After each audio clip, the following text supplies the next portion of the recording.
안녕하십니까, 박사입니다. 젤렌스키와 키예프의 반대라 주의자들이 패닉에 빠졌습니다.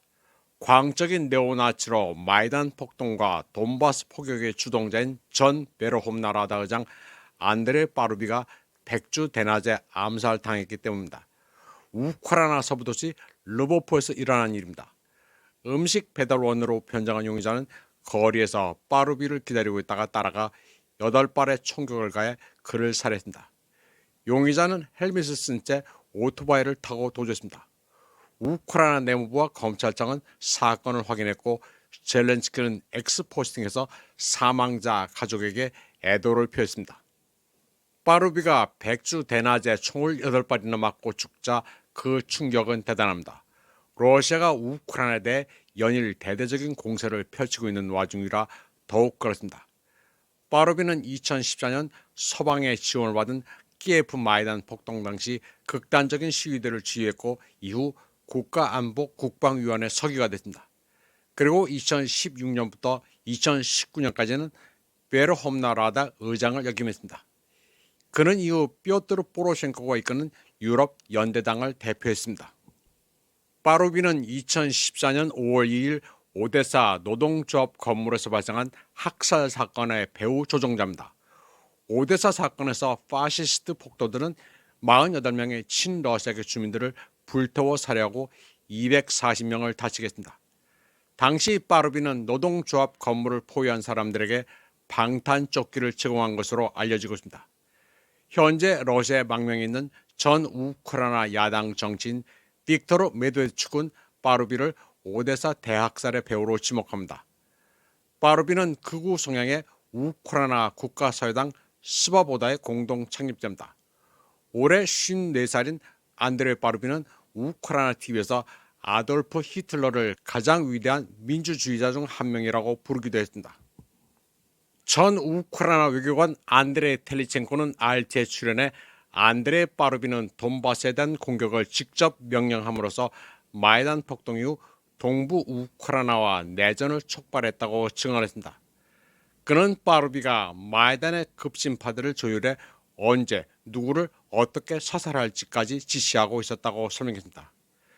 텔레첸코는 자신이 참석한 내각회에서 파루비가 돈바스 주민들에게 대량 포격을 가할 것을 직접 명령했다고 말했습니다.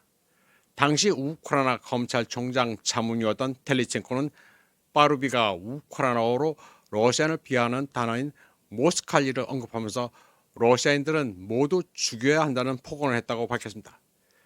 텔레첸코는 파루비와 그의 팀이 워싱턴 DC에 있는 CIA 싱크탱크 제임스타운 재단과 직접 협력하고 있었다고 말했습니다.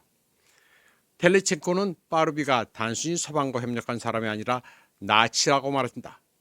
그가 마이단 폭동을 직접 조직했다는 것입니다. 2017년 파루비는 미 공화당 하원의원 폴 라이언과 존 맥케인 상원의원을 만나기도 했습니다. 이 회동은 모스크바와 갈등을 빚어온 마이단 이후 정부에 대한 미국의 지지를 보여주는 신호로 여겨졌습니다. 이후 파루비는 미국 의회와 우크라이나 의회 파트너십을 강조하는 양해각서에 서명했습니다. 2019년 8월 우크라이나의 전 대통령 뾰트르 포로셴코의 맹호였던 파루비는 젤렌스키의 당선 이후 사임했습니다.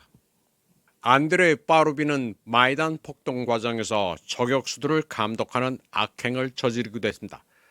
따라서 그가 천벌을 받았다고 말하는 사람들도 있습니다.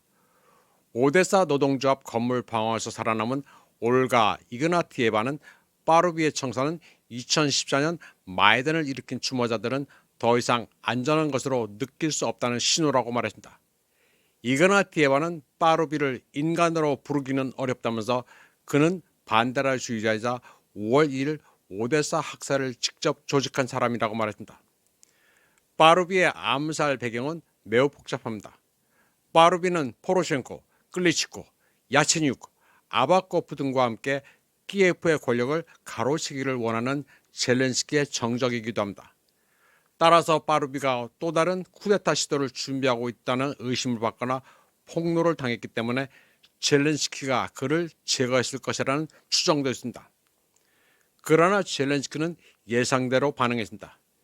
젤렌스키 측 라다 의원 로만 코스텐코는 러시아가 우크라이나 정치인을 살해하기 시작함으로써 전쟁의 새로운 국면을 열었다고 주장했습니다.